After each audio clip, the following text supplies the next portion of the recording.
Welcome to the Bag Maker's Workroom. I am Chris with Simply Classic, and today's Thursday, December 18th, 2025.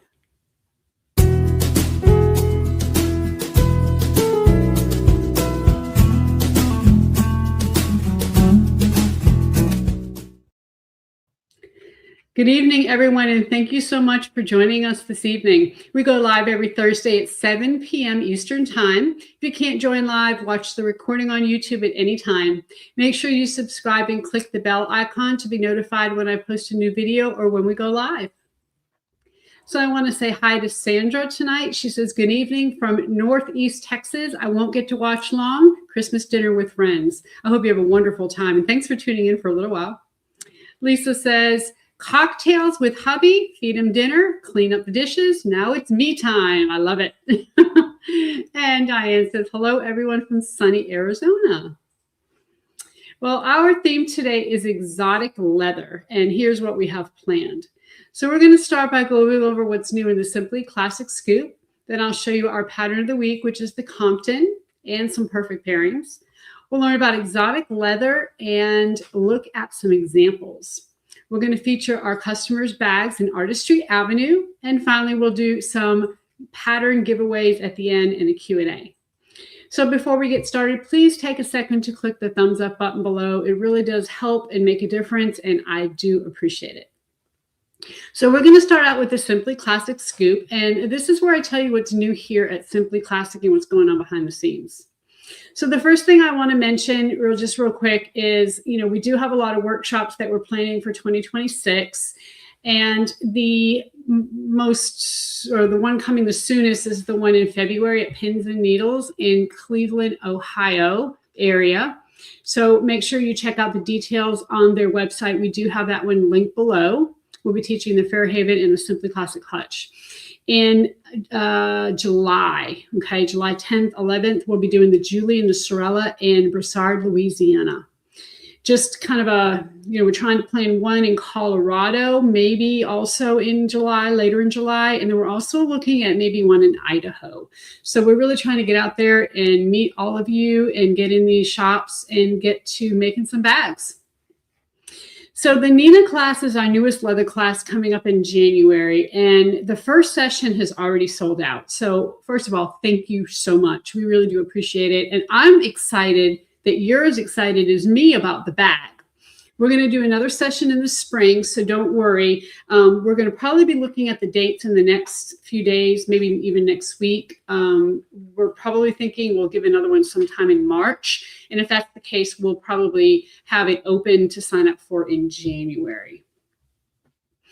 So next thing we want to remind you about is our bag making subscription box is for sale again. And so this is the winter box. It is open from now until December 31st. So if you're not familiar with this, this is our quarterly bag making subscription box. And it is, of course, for bag makers. You get 4 boxes each year. You get one in March, one in June, one in September, and one in December. And it's always mailed out the last 2 weeks of the quarter. And the sign-up period is the last 2 weeks of each quarter. Okay, so it opens for 2 weeks and then it closes down. So what you get in the kit is a never-before-seen Simply Classic PDF pattern. You get access to a YouTube tutorial for the pattern commercial-free.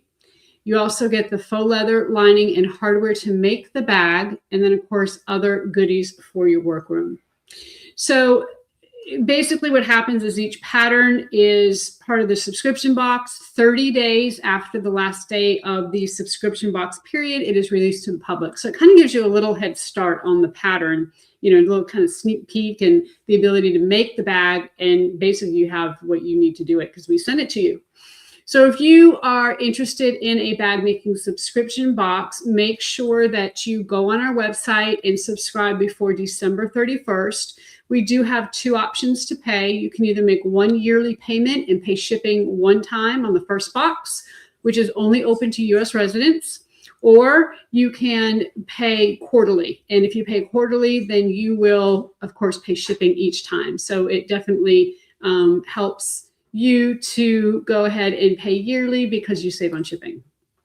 So if you're already a subscriber and you signed up last December, your 1 year's up. It is not a calendar year. It's a 1 year rotating year. So if you sign up in June, you get June, September, December, and January. And then you have to sign up in June again.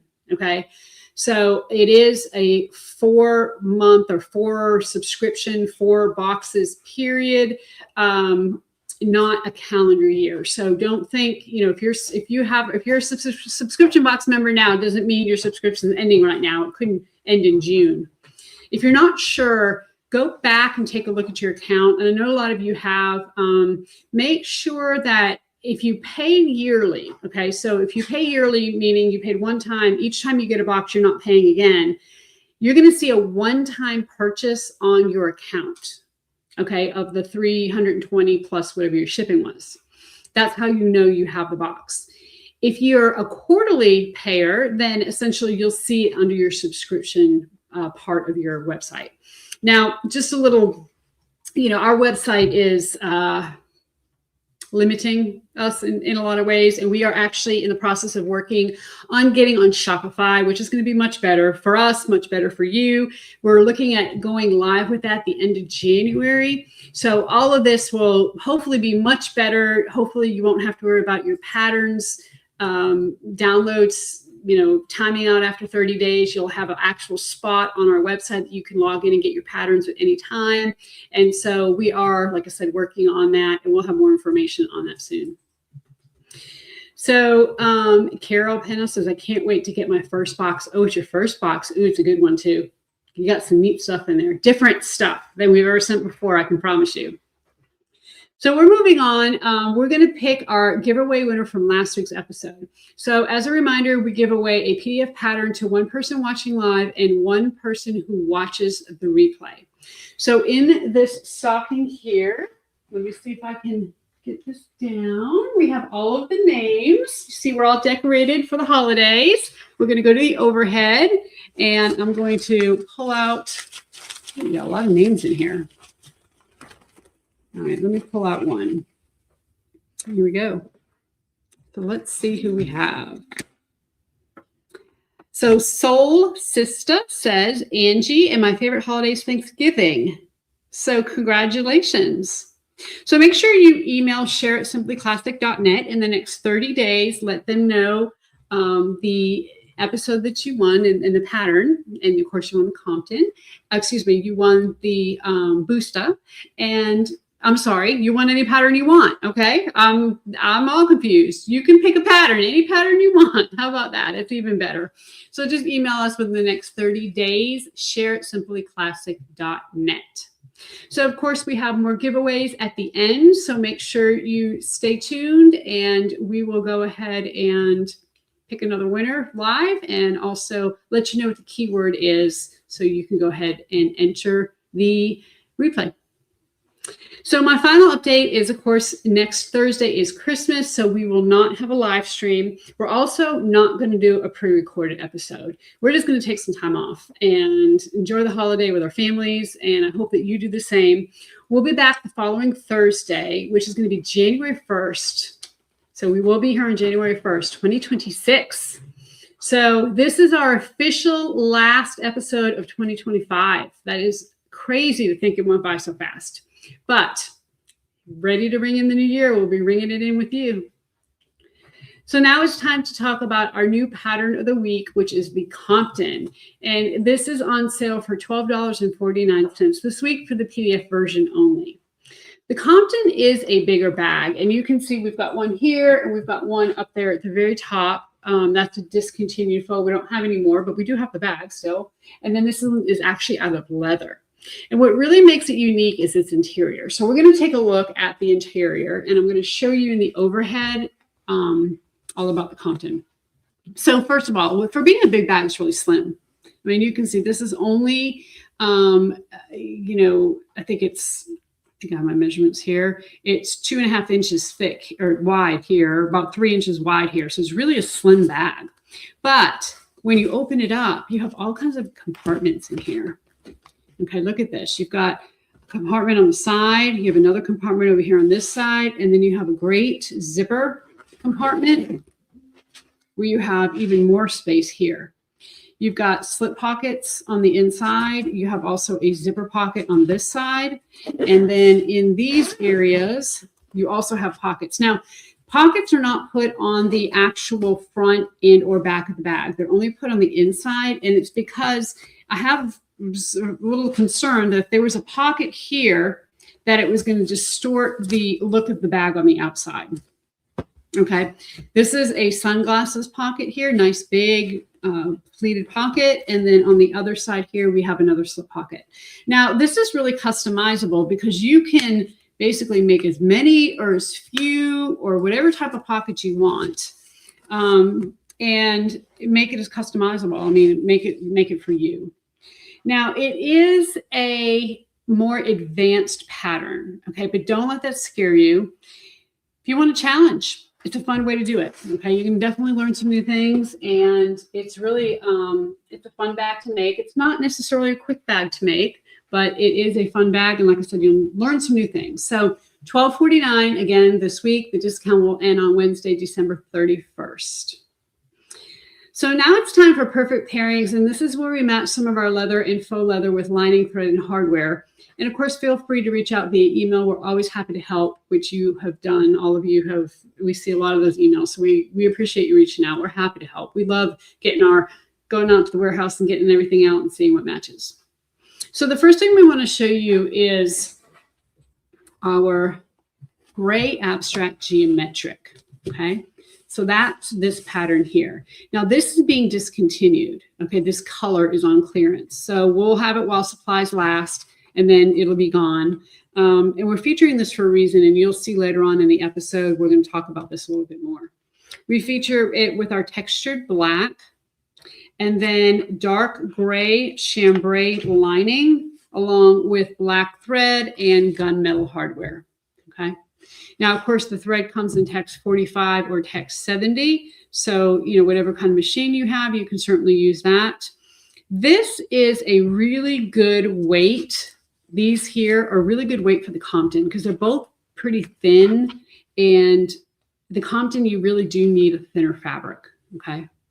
So we think this would make a fantastic Compton, or, of course, any other bag you would like to make with it. Now, we have something special here for you. And this is a, let me show you this leather. We've never featured this before. Now, we're going to try to zoom in here so that you can see. This is actually an embossed lizard, and it is a white color. Okay, you can see there. Look at that. You can see that. This is cowhide. Okay, it's not lizard. I mean, lizards aren't this big. Cowhide that's been embossed with this lizard pattern. This is 10% off. It's big, okay? It is, let me see if I can tell how big this one is. I might have it here. This one's 18, almost 19 square feet, okay? It's a big hide. But again, it would make a great Compton, or really any bag. It's thin. It's, because of the embossed, it is, I'd maybe consider it soft, not very soft. You know, it's definitely pliable. And whenever you work with something like this, you need to be careful which direction you put the scales in, because sometimes if you fold it in one direction or the other, little scaly things are going to stick up. So you need to kind of be aware of that. Now, we think that a bag in this white would go great with the seam stripe teal from Tilda, and of course, nickel hardware and white thread. Okay. So whether you're making a Compton or any other bag, we really feel like this is a great pairing. And, you know, we know it's cold and it's winter, and you're probably thinking white, but shoot, winter white is beautiful. Winter white is absolutely really gorgeous. So there's nothing that says you can't wear white in the winter, except for those old wives' tales. Okay, so now it's time for Sharpen Your Skills, and this is where we learn tips and techniques to help you become a better bag maker. And today we're kind of combining a couple of segments because we're going to talk about exotic leather. I have some examples of real leather to show you, and we're also going to show you some designer bag inspiration. So we're kind of doing everything at one time here. So as we talk about the different kinds of leathers, I'm going to show you luxury bags that use those materials. And if we have something similar in the Simply Plastic store, I'll let you know. Of course, we don't carry exotic leather, but we do carry some really beautiful embossed faux leather that almost looks like the real thing. And even leathers like this white lizard I just show you. I mean, that's an embossed leather that looks like lizard. And when you look at real lizard, you'll see, it's really very, very close. So, you can copy a lot of these designer looks using materials that you're comfortable with. Okay. Faux leather. I mean, it's amazing how these faux leathers, how realistic they are and how beautiful they are. So exotic leather is used to describe leather that comes from non-traditional sources. It usually has unique features like scales or special markings, and it's somewhat rare. So it's typically more expensive than your typical leather. Now, remember that most leather is a byproduct of the meat industry, and that's one reason we see so much bovine or cowhide. Other common leathers include lambskin, sheep, and deer hide. Another reason those animals are such popular sources of leather is because of their size. They grow to be relatively large, especially the cattle, so you can really get a lot of usable material out of one hide. Exotic leather, on the other hand, usually comes from smaller animals like stingrays and turtles and snakes, and so the hides are smaller as well. And just like traditional leather, a lot of exotic leathers are also byproducts of the meat industry. So I know here in the US, we don't always see stingray and turtle meat at the grocery store, but they are farmed and eaten in many parts of the world. However, a lot of these exotic animals are protected by strict conservation laws, so there are limits to how much we can farm each year, and that means that their hides are rarer and therefore more expensive. So a lot of exotic leather comes from reptiles, and we're going to kind of cover reptiles first. So we learned a lot about alligators and crocodiles a few weeks ago, so check out that episode if you missed it. But we didn't talk about snakes. Now, I know a lot of people really don't like snakes, so I want to kind of give you a heads up. We're going to be looking at some pictures of snakes, so if you don't want to see that, you might want to step away, go get a glass of wine or something, and then come back. But, they are very, very highly coveted in bag making. I know when we were in Italy, we saw beautiful, absolutely gorgeous bags made from python skins. I mean, they're just beautiful. I don't like snakes either. However, when you look at the skins, they really are very detailed and very beautiful.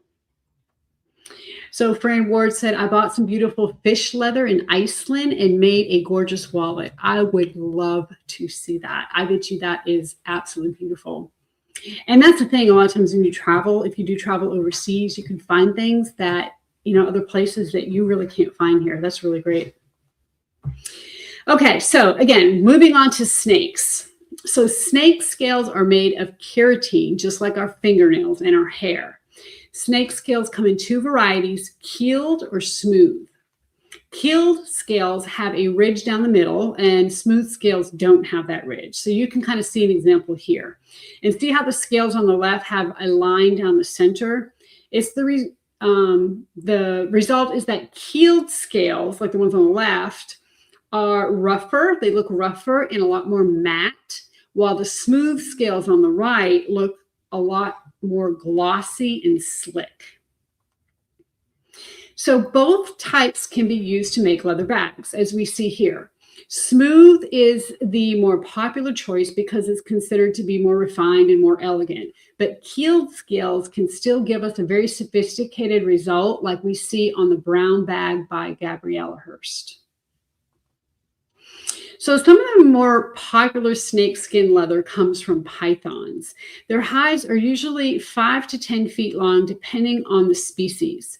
Most pythons have smooth scales, but the markings on their scales can vary. So let's take a look at the 3 most common varieties of python that are farmed for their leather.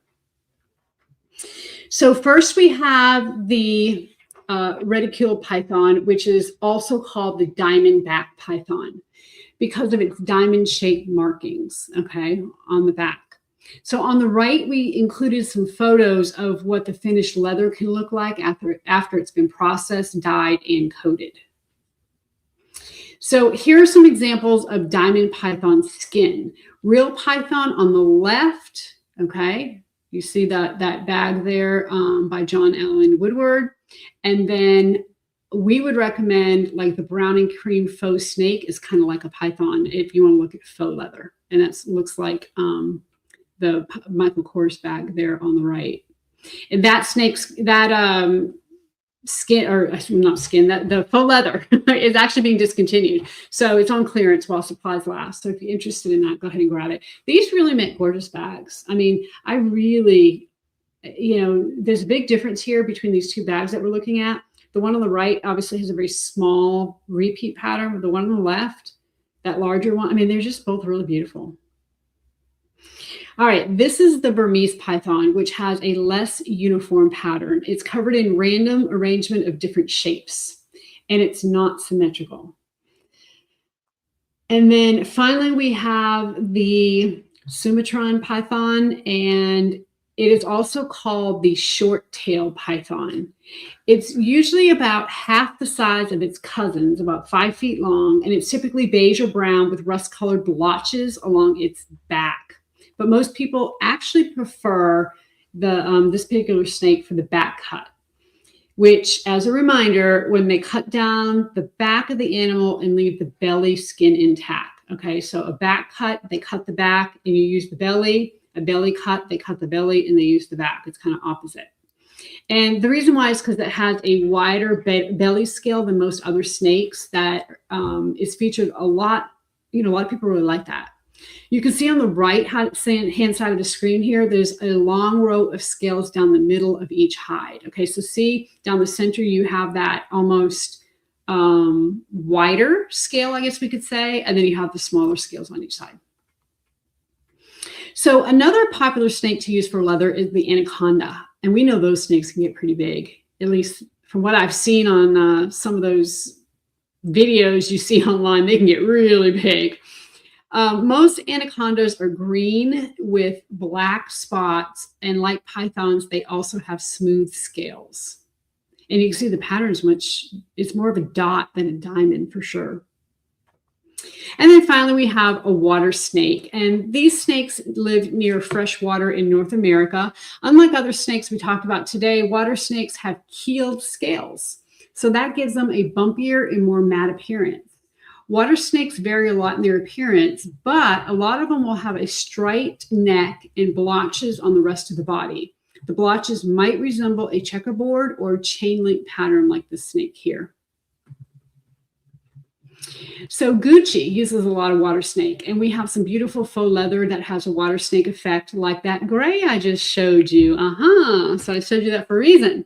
We also have it in cream and white like you see here on the right hand side of your screen, and then we also have a mauve in black. But regardless of that, you can see here Gucci really loves water snake. Of course, different colors. It's absolutely gorgeous. It's a little more subtle, right? It's not really, it's not as snake-like looking as maybe some of the others that we see.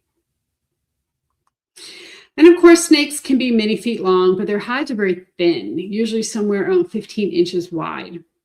Sometimes snake skins is stitched together to create larger panels, but more often than not, it's, you know, a bag looks like a snake skin is actually made with embossed cow or lambskin leather. Because, you know, think about, you know, a lot of snakes, I mean, if you cut down the belly, I mean, you're only going to get maybe this much leather. You might get a long piece, but it's not going to be real big, real wide. So it's hard to use them. You have to use them for really small project or accents on projects. You know, embossed leather gives us a more consistent finish, less variation, bigger hide. So a lot of times when we see snake skin, it's actually embossed lamb, embossed cow, embossed calf, whatever it may be, just to look like a snake. Okay, so we're officially done with snakes. So if you're out of the room, come back. Now we're going to talk about some other reptiles that are farmed for their leather, starting with turtles. So sea turtle leather used to be really popular to the point where sea turtles became extremely endangered. Conservation laws mostly banned it in 1977, so it's rarely used anymore. These days, snapping turtle leather is much more common. Snapping turtles are freshwater turtles that are farmed for their meat. Their skin ends up being a byproduct that is turned into leather. Specifically, their tail area is used. It's really bumpy and scaly and very unique. And I actually have some here to show you. So we're going to go to the overhead and I'm going to show you some snapping turtle leather.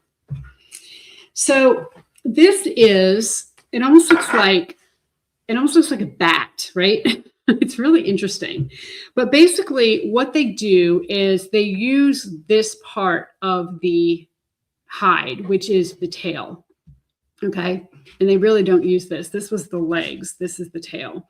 So when I've seen this before, what they do is they will cut this and then they'll use this as an inlay on a bag or, something like that, where you have a bag with a large front panel and they actually lay this in the center of it. And then maybe they put some kind of band or some kind of decoration around it. And then you have the rest of the bag. So you really can't use it for a lot more than that. It's not a very usable piece. Here's one that's a little bit larger. You can see here, and it's really, again, there's not much you can do with these ends over here. Now, I will say that these scales, these things are rock hard. They almost look like dinosaur scales. Okay, look at that. It's pretty cool. And when you actually, I'm going to take one and just kind of knock it on the table. We'll take this so you can hear it. Okay, I mean, it is hard. You're not breaking that. Those things are, I mean, I almost feel like you could almost, I mean, you can't cut yourself on it necessarily because they're not sharp, but they sure are hard. Okay, so that's snapping turtle leather. And some of you may know that, turtles a lot of times are used for soup. Okay, turtle soup is a really popular dish. So that's snapping turtles. So now that the final kind of reptile I want to talk to you about are lizards. Lizards have scales that have a lower mineral content than many other reptiles like alligators and crocodiles. So it's much more pliable and easy to work with. There's so many different types of lizards out there, but there's 3 that I want to cover tonight. So first we have these tegu lizards, and they come from Argentina in South America. They're on the smaller side, about 3 to 4 feet long. So they're typically used for projects like wallets, watch straps, and boots. Their hides are back cut. Okay, so remember the back cut means the belly remains intact and they're actually using the belly skin. The scales are uniform and they're small. They're usually black in color with red, white, or yellow bands on their back. When the skins are processed, they're usually bleached. So a lot of times you'll see the tegu hides that are one solid color, like here on the right. You see these here, instead of, any kind of pattern. They're usually dyed. Okay, the next one is ring lizards, and they have a very distinctive ring pattern on their backs, like this one here. Usually the species, the specific species here is in the Asian water monitor, but there are lizards with smaller markings that fit this category too. Ring lizards have almost an ombre or a gradient appearance with dotted rings on their backs and rectangular scales on their bellies. They're usually dark brown or black with yellow spots. While tegu lizards are used for their bellies, the ring lizard is used for both the back and the belly cut. So it really depends on the look you're going for. If you want to highlight the lighter scales on the belly or the ringed ones on the back. So ring lizard is used by a lot of luxury brands like Hermes, which we see on this Birkin bag. We also have some examples of genuine lizard from Celine and Darby Scott. The brown bag looks very similar to our coral brown embossed lizard, which is actually calfskin leather that's been finished with a ring lizard texture pattern. Okay, I like this ring lizard texture. We call it our floral lizard because it kind of gives a floral effect. I really like this. So I do have some lizard here to show you. We're going to go back to the overhead. And I have 2 pieces. They're just really the same color, same thing. And this is lizard, okay? That's as big as I guess you can get a bigger hide, but this is about as big as it gets, okay? So when we when we zoom in, we're going to take a look and look at these scales and kind of look and see. And this is tegu lizard. Now, it comes from Argentina because the little tag on the back says Argentina. So that's the reason why. And between that and the way it looks, we feel like this is definitely a tegu lizard. Okay. So again, hides are small. There's not a lot you can do with this. You can probably, mostly this part here is going to be workable, which is going to be, the main part like this. And you could probably make like a wallet or something, fairly small with this hide. Okay. Very thin. I mean, they're really beautiful. Very pliable. You can see they're super soft. Okay. So I think that they definitely would be easy to work with. Definitely easy to work with. Okay. So we've looked at lizard leather, and now we're going to talk about fish. So let's talk about stingrays. Stingrays mostly come from South Asia.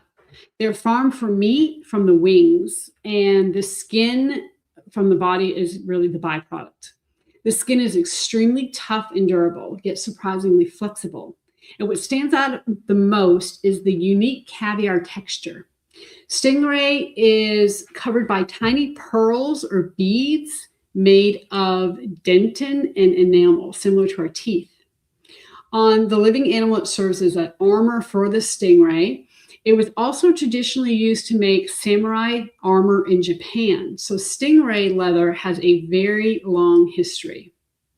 Sometimes you'll see stingray leather or products with a distinctive white diamond on it. Some people assume that's a natural feature on the stingray, but actually it's not.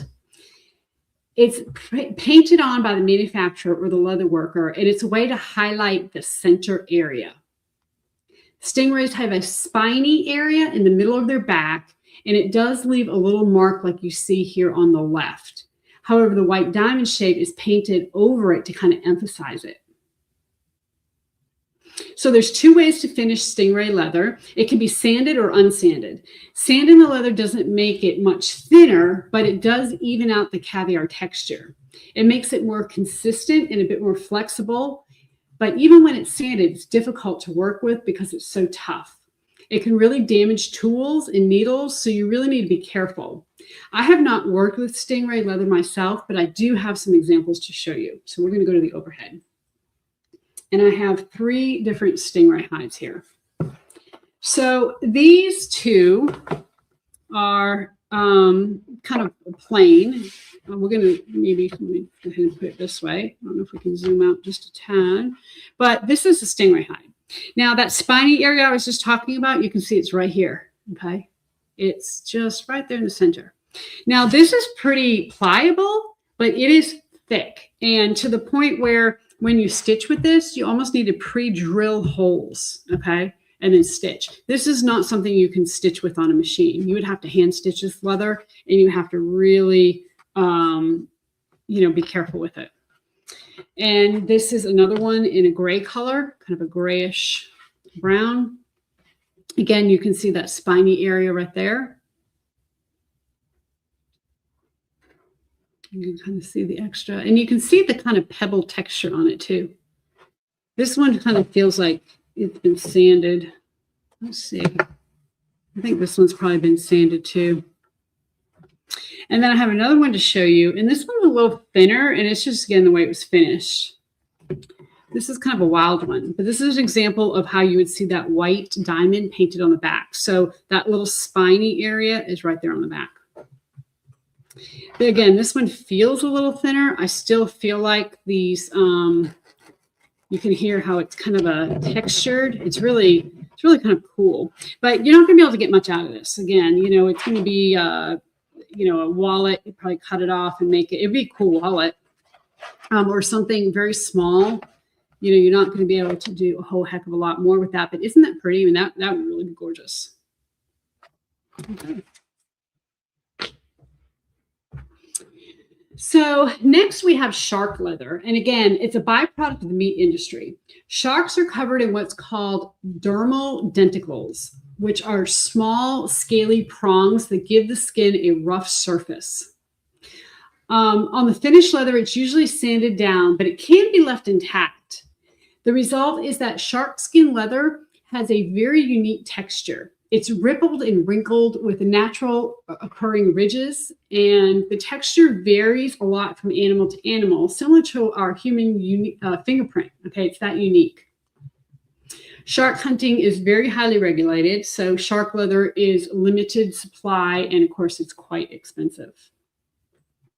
So, of course, there are a lot of other fish leathers out there. Eel leather, for example, is often called the silk of the sea because it's very supple and yet very, very strong.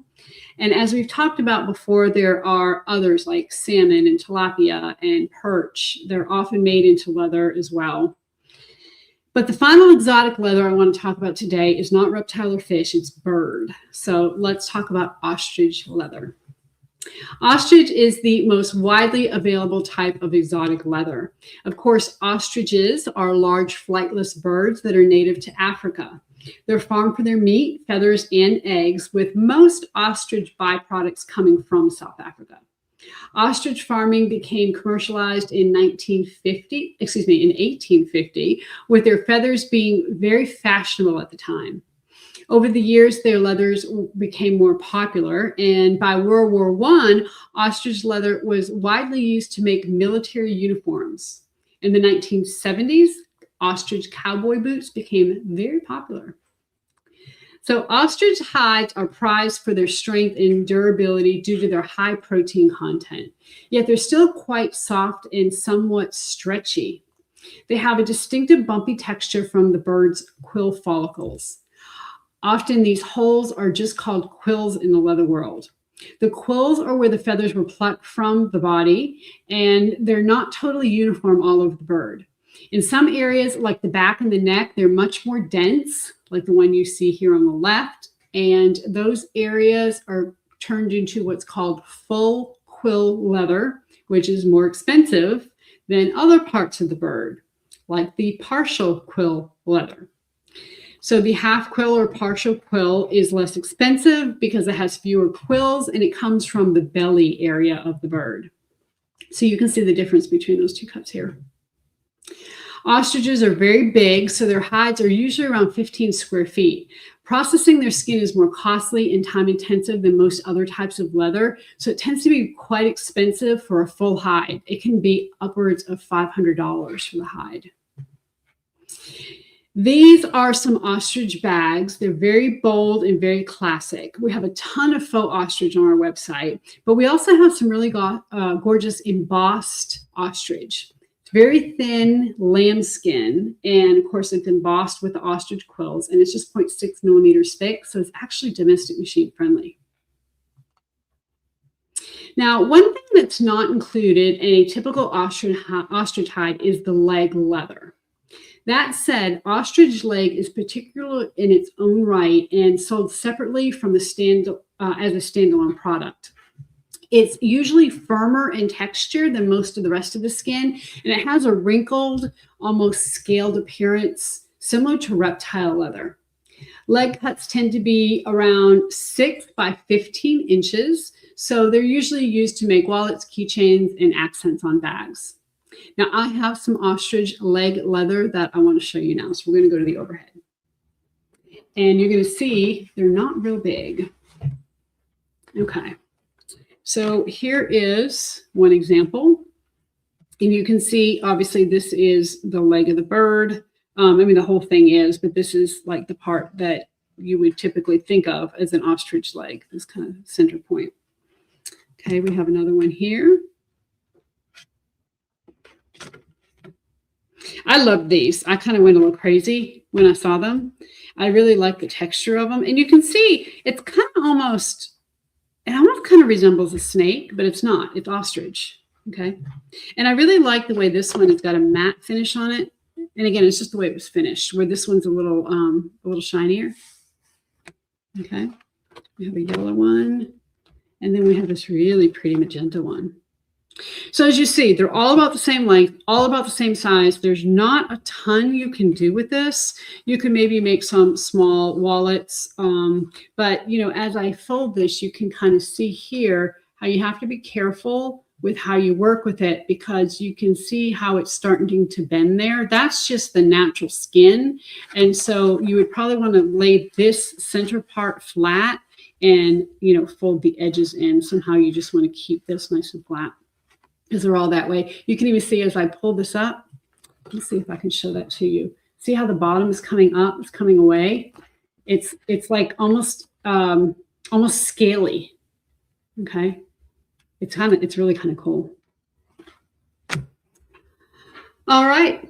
So that is an overview of the most popular types of exotic leather. Of course, there are other kinds out there, even experimental kinds like jellyfish leather, which I can't even imagine. So it's really fascinating. The ones we've discussed are the types you're going to run into most often. They're relatively easy to find in the form of embossed leather or faux leather, so you can get the look you want without the exotic price tag. So if there are any other types of leather that you want to learn about, let me know in the comments and we'll make sure we cover them in a future episode. So now it's time for Artistry Avenue, and every week we choose 3 bags that were posted in the Simply Classic bag making community on Facebook or email to share@simplyclassic.net. If we feature your bag, you'll have 30 days to email share@simplyclassic.net to let us know which pattern you like. So now let's take a look at this week's artists. So first we have the Eva, and this was made by Stephanie. This is absolutely beautiful. She's a subscription box member, and this was the red and camel kit that she received. She happened to get that color. She really made it amazing. The zigzag pattern is included. The quilting pattern is included in the pattern itself. And she really just did a great job with it. This is the interior is our red adhesive lining. And I just really love to see the results of the subscription boxes because, you know, the materials we send out are, we usually have 2 colorways. And so there was a red and camel, and there was a navy and cream, I believe. But depending on where you placed the different colors depended on what your bag looked like. And that's what I like so much, is because everybody does it different. Helen made a bunch of Simply Classic clutches, and boy did she. Look at this. She made what is that, 3, 6, 9 of them, and she made them as Christmas gifts. So she customized each one for the person she was giving it to. So one has a wristlet strap, one has a removable chain strap. She quilted all of them, but look at that aqua colored one. She didn't quilt that because, first of all, didn't need it. The pattern stood out on itself, and look at how perfect she matched that handle. I mean, it is absolutely gorgeous. Absolutely love that one. Even though I love the quilting, I really that one kind of caught my eye. And then finally, Janet made this Booster hat. I just showed you this on last week's episode, and she already did it. Isn't that amazing? So if you missed it, I showed you how to hack the Booster pattern to make it a flat top and then to add this asymmetric flap. So she followed that tutorial, did her strap connectors just a little bit different, which is fantastic. And this white and gold croc is just amazing. It's really perfect for our exotic leather theme. And then, of course, she does have a bag tag. She bought one of our new bag tags and stuck that on there too. I mean, this is just beautiful. Love it. Gorgeous, gorgeous. So thank you to all of our featured artists for sharing your amazing makes. You're very, very talented. And don't forget to email share@simplyclassic.net within 30 days to let us know which PDF pattern you'd like. So before we move on to our Q&A, let's talk about our giveaways. We're going to give away 2 PDF patterns of your choice. And we're going to pick one winner from the chat, and we're going to pick one replay winner from the comments. So if you're watching live on Thursday right now, the way you enter is type the word winter, just W-I-N-T-E-R, winter in the chat. And please only enter it one time. The computer will pick a winner while we do our Q&A. This is open worldwide. If you're watching the replay, you can also enter to win. Just leave a comment on the replay video that includes 2 things, your first name and your favorite kind of exotic leather, okay, or faux leather, either way. We will randomly choose a winner when we're live next time, which will be January 1st. So we're going to take a look at our questions. So first, we did have a few people ask, and I wanted to mention this, if I'll be teaching a Banda class again in 2026. And the Banda, for those of you who don't know, is our introductory leather making class where we include not only the powder, the materials, but all the supplies. So the glue, the edge paint, I mean, everything. It's really a good class to take if you've never worked with leather before and you just want to see if it's something you like and if it's something you want to get into before you make that big investment. Classes like the Lacey and the Nina don't have all of those extra materials in it. You get basically the leather, the stiffeners, and hardware, lining, that type of thing, but no glues or anything like that. So if you are interested in taking a Banda class, make sure you either subscribe to our website, you watch our lives, or you go ahead and just get on our website once in a while. We try to let everybody know as quickly as possible when we post these classes.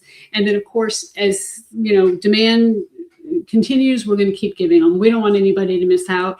Our goal isn't to have a class and everybody has to hurry up and sign up or they miss out. Our goal is to have a class, and if more people want it, we'll give it again, just like the Nina. We're going to put another one up.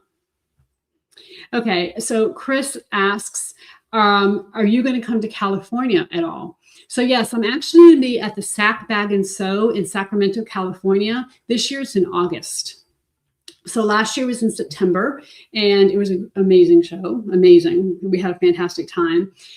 We haven't announced yet because they do have tickets on sale, VIP tickets, but they haven't like announced classes, and we haven't done all that yet. But just kind of it's I think mid August. So again, Sacramento, mid-August for sure. All right, we have Carol asking, do any of the snake or exotic leathers need to be conditioned before or after bag making? So usually the exotic leathers, that's a really good question. A lot of times they're finished, kind of like these ostrich legs that I just showed you. They already have a finish on them. And so usually you don't have to condition them. When it comes to conditioning leather, a lot of times we're talking about veg tan leather. It needs to be conditioned. It needs to be worked with. The more you work with it, the more it softens. But the genuine leather that we sell, which of course already has a finish on it, if you put conditioner on that, it's not going to soak in because it already has that finish on it. So to answer your question, no, you really don't have to because, again, just like the leathers I showed you tonight, they're already finished. So there's really not a whole lot more you need to do with them. So Terry asked, I got my new bag tags today from you. They are beautiful, simply classic designer look. Well, thank you. So I'll tell you the story behind that. When we go to shows, we have so many people ask us, where can I buy that tag? Where can I buy that tag? And of course, the SC tag is my logo. It's my trademark logo. I'm not selling that. That's me. So we decided that so many people wanted them, we wanted to go ahead and come up with a more abstract version of them. So if you really concentrate on the bag tag, you can kind of see an S and a C, but not necessarily. You can put that bag tag any direction you want, and it's going to look absolutely amazing. So it's just another option, something you can add that maybe doesn't just say, handmade or artisan made, which are beautiful in themselves, but just something a little extra to give you that extra little bit of class. So we're glad you like them. So Anthony says, I purchased the faux leather mystery box. It is great. Is there an issue with each roll? Hard pressed to find any fault. Yes, there is. Sometimes it's on the back. Okay. A lot of times we get these faux leathers in, we wonder what they've been through because, we'll unroll and we'll see foot marks like people stomped on them or something. Well, what the heck happened? What in the world, right?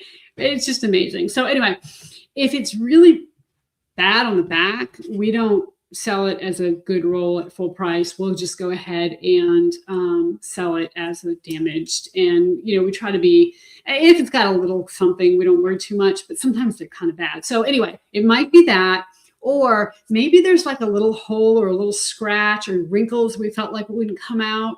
We're pretty particular about our quality control. We really do try to make sure that we catch everything. So what that does is it definitely benefits you when we do have those mystery boxes for sale, because you get some really good stuff at a very highly discounted price.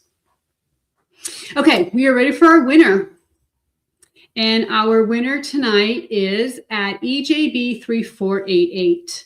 So congratulations. Make sure that you email share@simplyclassic.net. If you can do it within the next 24 hours, that's ideal, because we can go ahead and get you your pattern right away, and then we don't have to keep track and worry about you emailing us in the future. We'd like to get those right to you.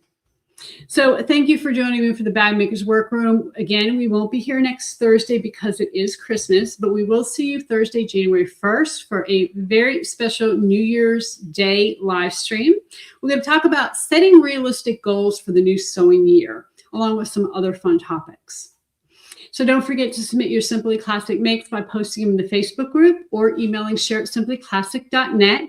Please remember to click the thumbs up button on the way out. I want to wish everybody a very happy holiday. Hanukkah has officially started. You know, we want to wish you happy holidays. We want to wish you Merry Christmas. We want to wish you any holiday, whatever it is you're celebrating. We hope you have a very safe and happy holiday. Share it with family and friends. We wish you all the best, and we will see you next year. Happy sewing.